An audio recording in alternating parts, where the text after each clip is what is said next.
Jam dinding di ruang tengah sudah menunjukkan pukul 10 malam lewat sedikit. Suara detiknya terdengar begitu nyaring, bersahut-sahutan dengan bunyi jangkrik dari kebun kosong di samping rumah. Aku melipat baju terakhir dan menumpuknya di keranjang. Mata sudah berat, tapi hati belum tenang. Mas Bayu belum pulang. Suamiku itu bekerja sebagai buruh di pabrik garmen di kawasan industri, bagian pemotongan pola. Kerjanya di dalam ruangan tertutup, ber-AC, dan dikelilingi tumpukan kain.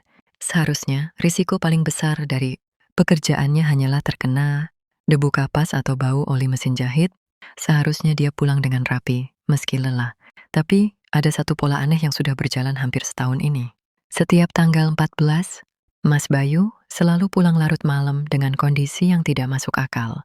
Suara pagar besi didorong pelan membuyarkan lamunanku. Itu dia. Aku bergegas merapikan daster dan berjalan menuju pintu depan. Kunciku putar, daun pintuku buka lebar. Angin malam langsung menerpa wajahku. Tapi, bukan aroma angin segar yang tercium, melainkan aroma yang sangat khas. Aroma tanah basah. Aroma itu begitu pekat, seolah-olah suamiku baru saja berguling-guling di ladang yang habis diguyur hujan. Mas, kok baru sampai? Tanyaku sambil mengulurkan tangan untuk menyalaminya. Mas Bayu tidak langsung menjawab. Wajahnya kuyu, lingkaran hitam di bawah matanya terlihat jelas di bawah sorot lampu teras yang remang.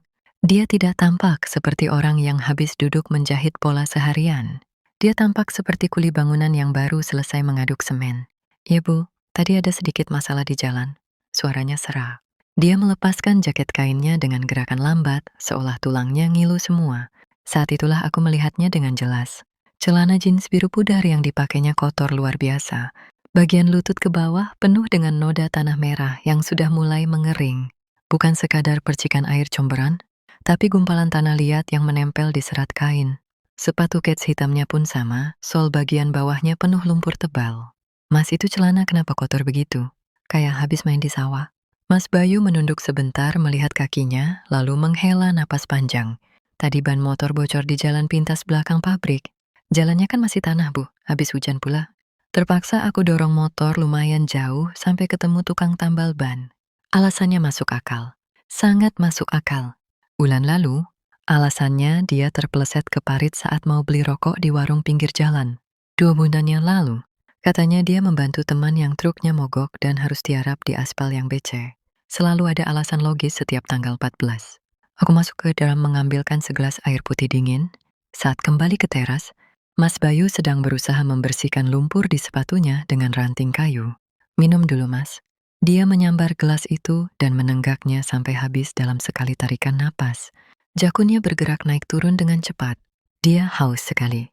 Saat dia meletakkan gelas kembali ke meja, mataku tertuju pada tangannya. Jemari Mas Bayu yang biasanya halus karena memegang kapur kain, kini terlihat kasar. Di sela-sela kukunya ada garis-garis hitam. Itu tanah. Tanah yang menyelip dalam, seolah dia baru saja mencakar bumi dengan tangan kosong. "Jalanan belakang pabrik itu bukannya sudah dicor beton ya, Mas?" Tanyaku pelan, mencoba memancing. Mas Bayu tersedak sedikit. Dia mengelap bibirnya dengan punggung tangan. "Sebagian sudah, Bu, tapi yang arah ke makam lama itu masih tanah liat." "Sudah ya, aku gerah banget. Mau mandi dulu." Badan rasanya lengket semua. Dia buru-buru berdiri, menghindari tatapanku. Dia menyambar tas kerjanya dan masuk ke dalam rumah, meninggalkan jejak-jejak, tanah kering yang rontok di lantai, keramik putihku yang baru saja disapu. Aku berdiri mematung di teras, menatap punggung suamiku yang menghilang di balik pintu kamar mandi. Ada yang tidak beres. Instingku sebagai istri menjerit kencang. Jalanan di kota ini hampir semuanya aspal. Kalaupun ada jalan tanah, tidak mungkin membuat seseorang sekotor itu hanya karena mendorong motor. Dan bau tanah yang menempel di badannya itu bau tanah galian. Bau tanah yang dingin. Aku melirik kalender yang tergantung di dinding. Hari ini tanggal 14, besok tanggal 15. Tanggal 15 adalah tanggal gajian. Dan seperti bulan-bulan sebelumnya, besok pagi pasti akan ada drama keuangan lagi. Mas Bayu akan bilang uangnya dipotong koperasi, dipinjam teman, atau hilang di jalan. Malam ini dia pulang membawa lumpur. Besok, dia pasti akan membuat uang belanja kami menguap. Sambil memungut sisa-sisa tanah merah yang rontok di lantai, dadaku terasa sesak. "Apa yang sebenarnya kamu sembunyikan, Mas? Apa kamu punya istri lain di desa terpencil yang jalannya masih berlumpur? Atau kamu melakukan pekerjaan kotor yang berbahaya demi uang tambahan?" Yang tak pernah sampai ke tanganku? Malam itu, suara air keran di kamar mandi terdengar sangat lama. Seolah Mas Bayu berusaha mencuci dosa yang menempel bersama lumpur-lumpur itu dari tubuhnya. Pagi itu, suasana di meja makan terasa lebih dingin dari biasanya, padahal matahari sudah bersinar terik di luar. Mas Bayu berangkat kerja terburu-buru. Dia bahkan menolak kopi yang sudah kuseduh. Katanya ada apel pagi wajib karena ini tanggal 15, tanggal gajian. Hati-hati Mas, ucapku datar saat dia menyalakan motor. Mas Bayu hanya mengangguk dari balik helmnya lalu tancap gas. Punggungnya menghilang di tikungan jalan, meninggalkan aku dengan sejuta pertanyaan yang belum terjawab dan tumpukan pekerjaan. Rumah yang menanti. Pekerjaan pertamaku hari ini adalah menaklukkan monster. Dari semalam, celana jeans Mas Bayu yang penuh tanah. Aku membawa keranjang baju kotor ke area cuci di belakang. Mengeluarkan celana itu rasanya seperti mengangkat beban berat. Lumpur merah yang semalam masih basah, kini sudah mengeras seperti kerak. Sambil menyikat bagian bawah celana itu dengan kasar, hatiku dongkol setengah mati. Ngapain sih Mas Bayu main tanah sampai begini? Bikin kerjaan istri saja. Air di ember berubah warna menjadi coklat keruh. Aku menguceknya sekuat tenaga, melampiaskan kekesalan yang tertahan. Saat tanganku meremas bagian saku depan sebelah kanan, aku merasakan ada ganjalan. Sesono yang terselip dan lupa dikeluarkan. Kebiasaan. Mas Bayu paling sering lupa mengeluarkan uang receh ataupun belanjaan. Aku merogoh saku yang basah dan kaku itu. Ujung jariku menyentuh kertas. Kertas itu sudah lembab terkena air sabun, tapi belum hancur sepenuhnya. Pelan-pelan aku menariknya keluar. Itu secari kertas strok bukti transfer ATM. Bentuknya sudah lecek, tintanya agak pudar di beberapa bagian karena tergesek-gesek dan terkena keringat, tapi angka dan hurufnya masih bisa terbaca. Mataku menyapu baris nominalnya terlebih dahulu. Napasku tercekat. Jantungku rasanya berhenti berdetak sedetik. 3,5 juta rupiah. Tanganku gemetar. Lututku lemas seketika sampai aku harus berpegangan pada pinggiran mesin cuci. 3,5 juta? Itu hampir 70% dari gaji Mas Bayu. Selama ini, setiap tanggal 15 sore, dia pulang dengan wajah memelas dan hanya menyerahkan sisa uang 1 atau 2 juta. Alasannya selalu sama, potongan koperasi. Bu, bayar utang teman yang sakit. Bu, iuran sosial pabrik, Bu. Ternyata semua itu bohong. Uangnya tidak dipotong kantor. Uangnya dikirimkan ke seseorang. Mataku beralih ke baris penerima. Di sana tertulis sebuah nama yang asing, nama yang tidak pernah disebut dalam silsilah keluarga kami ataupun teman-teman kerjanya. Arum Sekar, Arum Sekar. Nama itu bergema di kepalaku. Terdengar manis, terdengar muda, terdengar cantik. Darahku mendidih, naik sampai ke ubun-ubun. Rasa dingin air cucian di tanganku tidak lagi terasa. Yang ada hanya rasa panas yang membakar dada. Siapa Arum Sekar ini? Istri simpanan? Pacar gelap? Atau wanita penghibur? Berbagai bayangan buruk langsung menari-nari liar di kepalaku.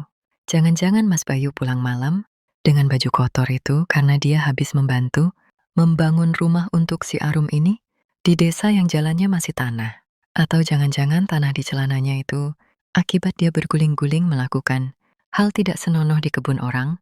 Air mataku menetes, jatuh tepat di atas kertas basah itu. Sakit sekali rasanya, Pre. Aku di sini, di rumah ini, setiap hari memutar otak bagaimana caranya uang belanja 20.000 bisa cukup untuk makan satu keluarga. Aku menawar harga kangkung di pasar sampai dimarahi pedagang. Aku menambal baju anak-anak yang bolong biar tidak usah beli baru. Sementara suamiku, dia dengan entengnya mentransfer 3,5 juta rupiah untuk perempuan bernama Arum Sekar setiap bulan. Kertas strok itu kuremas kuat-kuat. Ingin rasanya aku robek, ku cabik-cabik sampai hancur seperti hatiku saat ini. Tapi logika warasku menahannya. Jangan dibuang. Ini bukti. Aku tidak boleh gegabah. Kalau aku langsung menuduhnya sekarang lewat telepon, dia pasti akan mengelak. Dia pasti akan cari 1000 alasan. Dia akan bilang itu saudara jauh lah, titipan bos lah. Tidak, aku tidak mau dibodohi lagi. Aku mengusap air mata dengan lengan daster. Aku menyelipkan kembali kertas, bukti yang sudah agak hancur itu ke dalam saku dasterku sendiri. Biarlah kering di sana. Mulai detik ini, perang dimulai. Aku harus tahu siapa Arum Sekar. Aku harus tahu di mana dia tinggal. Dan aku harus tahu kenapa suamiku rela berlumuran lumpur demi mengirim uang sebanyak itu untuknya. Tunggu saja tanggal mainnya, Mas. 1 bulan terasa seperti 1 tahun. Setiap hari aku harus memasang topeng, pura-pura tersenyum, pura-pura melayani Mas Bayu seperti biasa, padahal di dalam hati api cemburu itu terus membakar. Akhirnya, tanggal 14 datang lagi. Sore itu, mendung menggantung tebal di langit. Ponselku bergetar. Nama suamiku muncul di layar. Bu, aku pulang telat ya hari ini. Mesin di pabrik ada yang rusak. Mandor minta lembur perbaikan sampai malam. Suaranya terdengar meyakinkan. Kalau saja aku tidak memegang bukti stroke bulan lalu, aku pasti percaya. Iya mas, nggak apa-apa. Hati-hati ya. Aku mematikan telepon dengan tangan dingin. Anak-anak sudah kungsikan ke rumah. Ibu mertua sejak siang tadi dengan alasan aku mau belanja bulanan ke grosir. Jam 4 sore aku sudah siap. Aku tidak memakai motor matichku yang biasa. Terlalu gampang dikenali. Aku meminjam motor bebek butut milik keponakanku, yang kebetulan sedang main ke rumah neneknya. Aku juga memakai helm, full face kaca gelap dan jaket. Ojek online kedodoran milik tetangga. Sebelah yang kupinjam diam-diam. Penampilanku sudah sempurna. Tidak ada yang akan menyangka kalau pengendara motor butut ini adalah istri yang sedang memburu suaminya. Aku menunggu di warung kopi seberang gerbang pabrik. Jantungku berdetak lebih cepat dari putaran mesin motor. Tepat jam 5, bubaran pabrik dimulai. Ribuan motor keluar seperti semut. Mataku awas mencari plat nomor motor Mas Bayu. Itu dia. Mas Bayu keluar gerbang. Tapi anehnya, dia tidak berbelok ke arah bengkel atau kembali ke dalam pabrik untuk lembur seperti katanya tadi. Dia malah memacu motornya ke arah barat, ke arah pinggiran kota. Bohong lagi.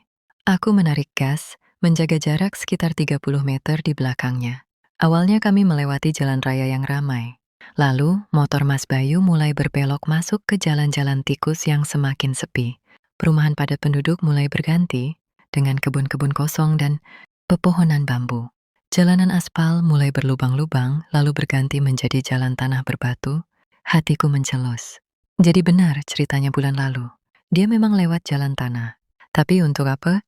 Tidak ada apa-apa di daerah sini selain hutan kota dan rawa-rawa.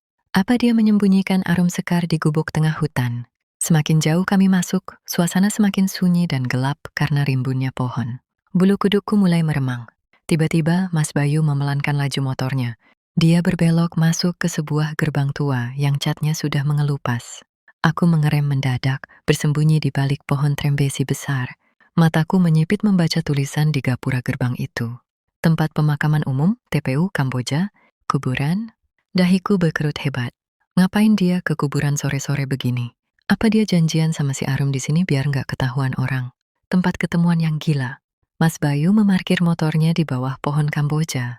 Dia turun membuka jok motor. Bukannya mengeluarkan ponsel untuk menghubungi selingkuhannya, dia malah mengeluarkan sebuah botol air mineral besar 1,5 liter, sapu lidi kecil dan sabit rumput. Aku melongo di balik helm. Dia berjalan sendirian, menunduk, melangkah pasti menuju pojok area pemakaman yang terlihat tua dan jarang diurus. Aku turun dari motor, mengendap-endap mengikuti dari balik nisan-nisan beton. Kakiku gemetar menginjak tanah basah. Mas Bayu berhenti di depan sebuah makam yang posisinya agak terpencil. Nisannya sederhana, hanya terbuat dari batu kali yang disemen. Rumput liarnya sudah setinggi betis. Tanpa ragu, suamiku berjongkok. Dia mulai membabati rumput liar itu dengan sabitnya. Gerakannya cepat tapi hati-hati.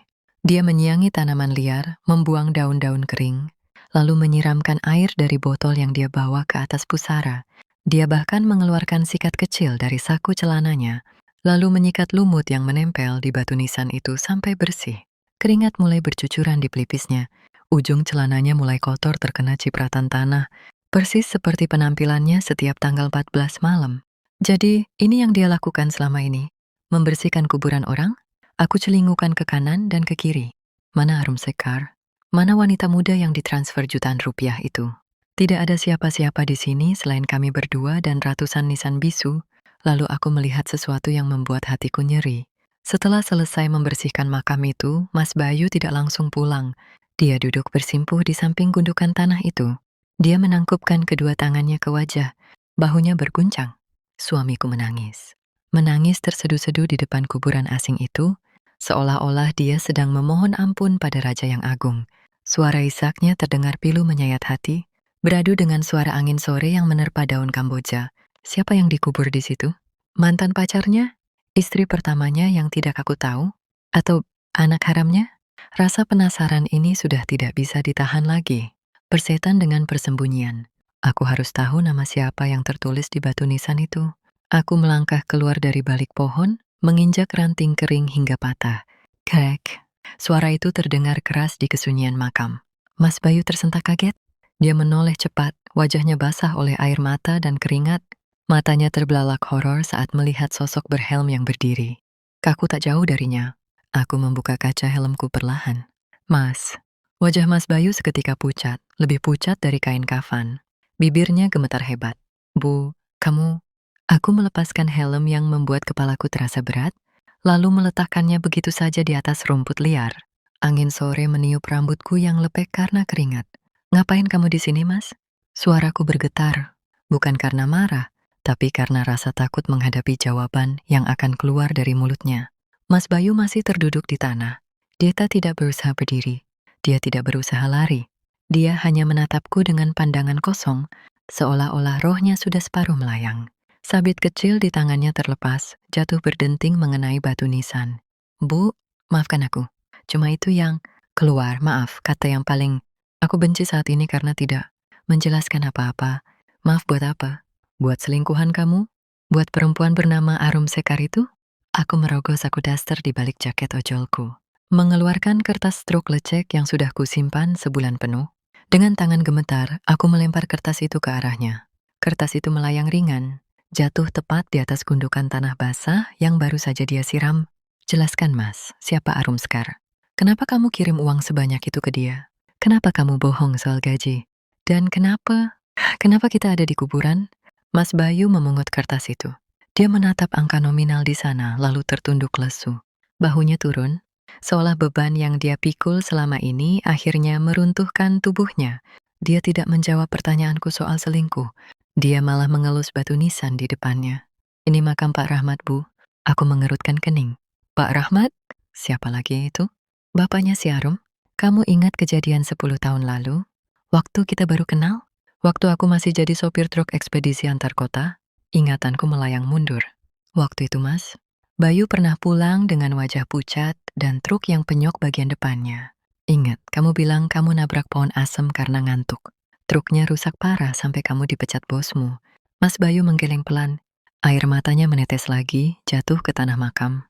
Aku bohong, Bu. Aku nggak nabrak pohon. Jantungku berdegup kencang. Firasatku makin tidak enak. Malam itu hujan deras sekali di jalur Pantura. Aku kelelahan, aku paksa nyetir buat kejar setoran nikah kita. Mataku terpejam cuma sedetik. Cuma sedetik, Bu. Tiba-tiba ada motor nyebrang. Napas Mas Bayu terdengar sesak, seolah dia sedang tercekik masa lalu. Aku banting setir tapi terlambat. Trukku menghantam motor itu. Pengendaranya terpental jauh. Aku menutup mulut dengan kedua tangan. Kakiku lemas seketika. Dia meninggal di tempat, Bu. Pak Rahmat meninggal seketika di aspal yang basah itu. Di depan mataku sendiri. Suasana makam mendadak hening mencekam. Suara burung gagak di kejauhan terdengar seperti lonceng kematian. Aku panik. Aku takut di penjara. Aku takut pernikahan kita batal. Aku takut masa depanku hancur. Polisi datang, keluarga korban datang. Istrinya menangis histeris sambil memeluk jenazah suaminya yang hancur. Mas Bayu menatapku. Tatapan itu penuh dosa dan penyesalan yang amat sangat. Tapi keluarga Pak Rahmat, mereka orang-orang yang hatinya seluas samudra. Istrinya melihatku yang waktu itu masih muda dan ketakutan setengah mati. Dia memutuskan tidak menuntutku ke penjara. Kenapa, tanyaku lirih? Karena penjara tidak akan menghidupkan suaminya lagi. Tapi mereka minta satu syarat. Syarat mutlak yang tidak boleh ditawar. Mas Bayu menunjuk nisan itu dengan jari telunjuk yang gemetar. Pak Rahmat adalah tulang punggung keluarga. Dia meninggalkan seorang istri yang sakit-sakitan dan seorang anak perempuan yang waktu itu masih kelas 1. SD, namanya Arum Sekar. Duniaku rasanya berputar. Arum Sekar. Di depan jasad Pak Rahmat, di kantor polisi, aku bersumpah di atas Al-Quran. Demi Allah, aku akan menggantikan peran bapaknya untuk menafkahi anaknya. Aku berjanji akan membiayai hidup dan sekolah Arum Sekar sampai dia lulus sarjana. Sebagai ganti nyawa yang sudah aku hilangkan.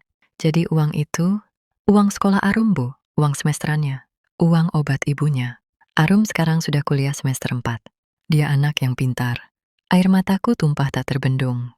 Bukan karena marah, Tapi karena rasa sesak yang menghimpit dada, jadi selama 10 tahun ini, kamu kerja keras bagai kuda, lembur sampai sakit, pulang malam dengan baju kotor.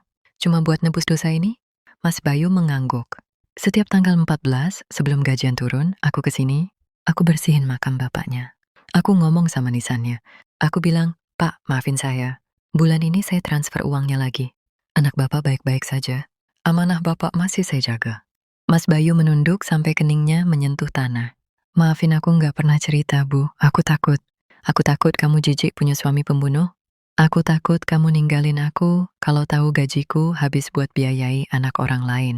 Aku malu, Bu. Aku terpaku di tempatku berdiri. Selama sebulan ini aku membayangkan Arum Sekar adalah wanita penggoda, pelakor, wanita jahat yang merebut suaminya. Ternyata Arum Sekar adalah anak yatim piatu korban kelalaian suamiku. Anak yang hidupnya hancur karena suamiku, tapi tetap di-cover biaya hidupnya oleh laki-laki yang sama yang membunuh ayahnya. Uang 3,5 juta itu bukan uang selingkuhan. Itu uang darah, uang penebusan dosa. Lututku tak kuat lagi menopang tubuh. Aku jatuh terduduk di atas rumput basah, tepat di samping suamiku yang sedang bersujud di kaki nisan korbannya. Rasa cemburuku lenyap tak berbekas, berganti dengan rasa malu yang luar biasa besar. Malu karena sudah berburuk sangka pada laki-laki yang sedang berjuang, mati-matian menepati janjinya. Pada orang mati, aku merangkak maju di atas tanah basah itu, tidak peduli celana dasterku kotor terkena lumpur, tidak peduli jaket ojek yang kupinjam jadi bau tanah. Aku memeluk punggung suamiku yang masih terguncang hebat. Punggung yang selama ini kulihat tegap dan kuat, ternyata menyimpan rapuh yang luar biasa. "Mas, bangun." Suaraku parau. Mas Bayu mengangkat wajahnya pelan. Matanya bengkak, merah, dan penuh ketakutan. Dia tampak seperti anak kecil yang menunggu hukuman. Kamu mau minta cerai, Bu?" Aku terima. Aku pantas mendapatkannya. Aku pembohong. Aku menggeleng kuat-kuat sambil menghapus sisa tanah di pipinya dengan ujung kerudungku. "Siapa yang mau cerai? Aku cuma marah karena kamu bohong. Aku marah karena aku pikir uang itu buat perempuan jahat." Aku menatap matanya dalam-dalam, menyalurkan sisa kekuatan yang kupunya. "Dengar aku, Mas, kita ini suami istri. Ijab kabul itu bukan cuma buat bagi gaji, tapi juga buat bagi beban. Dosamu, dosaku juga. Hutangmu, hutangku juga." Mas Bayu tertegun. Mulutnya terbuka sedikit, tak percaya dengan apa yang didengarnya. "Mulai sekarang, kamu nggak usah sembunyi-sembunyi ke sini. Kita ke sini bareng. Kamu nggak usah pusing mikirin uang sekolah Arum sendirian. Kita cari bareng. Tapi Bu, itu besar. Jatah belanja kamu. Kita bisa makan tahu tempe, Mas. Anak-anak bisa pakai baju lungsuran sepupu. Kita bisa hidup pas-pasan asal janji kamu lunas. Asal anak yatim itu bisa jadi sarjana. Itu lebih penting daripada baju baru atau makan enak." Tangis Mas Bayu pecah lagi. Tapi kali ini bukan tangis ketakutan, melainkan tangis kelegaan yang membuncah. Dia memelukku erat sekali, seolah-olah aku adalah tiang yang menahannya agar tidak rubuh. "Terima kasih, Bu. Terima kasih sudah memaafkan laki-laki pendosa ini." Sore itu, di bawah langit yang mulai gelap, kami berdua duduk bersimpuh di depan makam Pak Rahmat. Aku ikut mendoakan orang yang tak pernah Ki kenal itu. Dalam hati, aku berjanji pada nisan bisu itu, "Pak, tenang saja. Anak Bapak akan kami jaga." Malam harinya, suasana rumah terasa berbeda. Tidak ada lagi ketegangan. Tidak ada lagi curiga saat melihat ponsel Mas Bayu bergetar. Mas Bayu menyerahkan kartu ATM-nya padaku. Sesuatu yang selama 10 tahun ini dia pegang sendiri dengan protektif. "Tolong transferkan ya, Bu." Aku menerima kartu itu dengan tangan mantap. Besok pagi, aku pergi ke mesin ATM di minimarket depan. Biasanya, aku akan mengeluh kalau saldo berkurang. Tapi kali ini, saat jariku menekan tombol transfer ke rekening atas nama Arum Sekar, perasaanku aneh.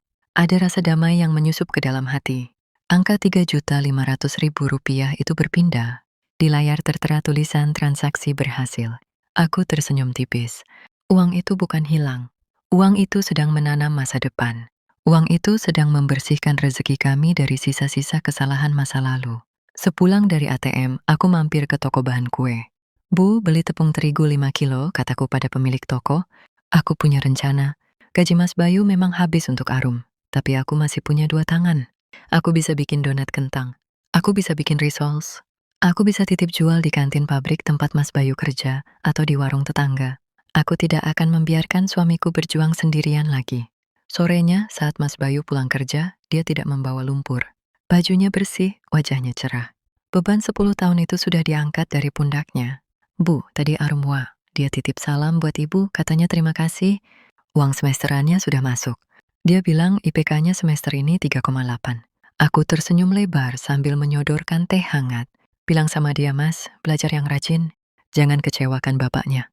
Dan bilang juga, kalau dia wisuda nanti, kita berdua yang akan datang bawa bunga. Mas Bayu menatapku dengan mata berkaca-kaca. Dia menggenggam tanganku yang berbau tepung. Iya Bu, kita datang.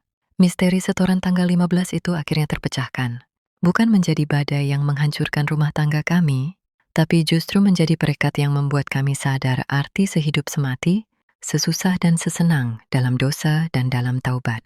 Dan malam ini, untuk pertama kalinya dalam waktu yang lama, kami berdua bisa tidur dengan sangat nyenyak.